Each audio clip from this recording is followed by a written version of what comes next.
The city called Ariel, Jerusalem, Lion of God, stirred beneath a sky heavy with unseen judgment.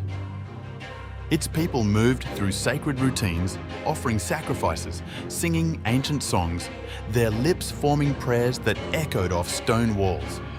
But their hearts were far away, wandering in quieter loyalties. They did not see it coming. Isaiah stood at the edge of the city's life, watching, listening, not to the noise of the crowds, but to the silence beneath it. A silence where reverence should have been, a blindness that no one admitted. And then the warning came, sharp as thunder in a clear sky. Distress is coming. Ariel would be surrounded. Enemies would rise like a tightening ring, pressing in until the proud city bowed low.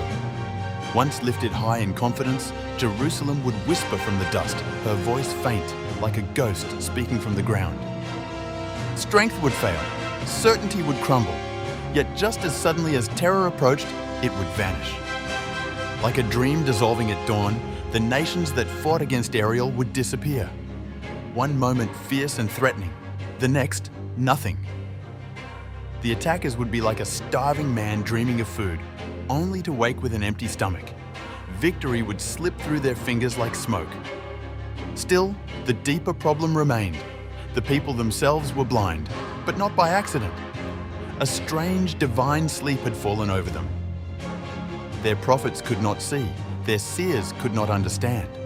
Vision itself had become like a sealed book. Handed to the learned, they could not read it. Given to the unlearned, they could not comprehend it. Truth was right in front of them, and utterly hidden. Because this people draws near with their mouth, the Lord declared, and honors me with their lips, while their hearts are far from me. Their worship had become habit, their reverence rehearsed. They feared God, but only because they had been taught to say they should. So God would do something unexpected, something that would shatter their assumptions. He would turn wisdom on its head. The wise would be confounded. The understanding of the prudent would disappear. Those who thought themselves clever, those who whispered plans in the dark, believing no one saw, would find themselves exposed. For how could clay outthink the potter? How could the Creator deny the one who formed it? Did he not make me? They dared to imply. But the turning was coming. Lebanon, wild and untamed, would become a fruitful field, and the fruitful field would be regarded as a forest. The deaf would hear words they had never understood.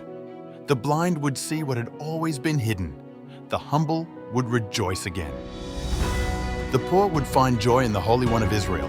Tyrants would vanish. Scoffers would be cut off.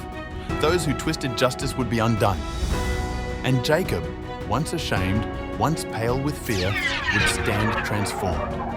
No longer would his children dishonor the name of God. Instead, they would stand in awe of him. They would understand what they once rejected. They would accept what they once resisted. The city that had been blind would finally see. The people who spoke empty words would finally mean them. And in the quiet after judgment, something real, something lasting would begin.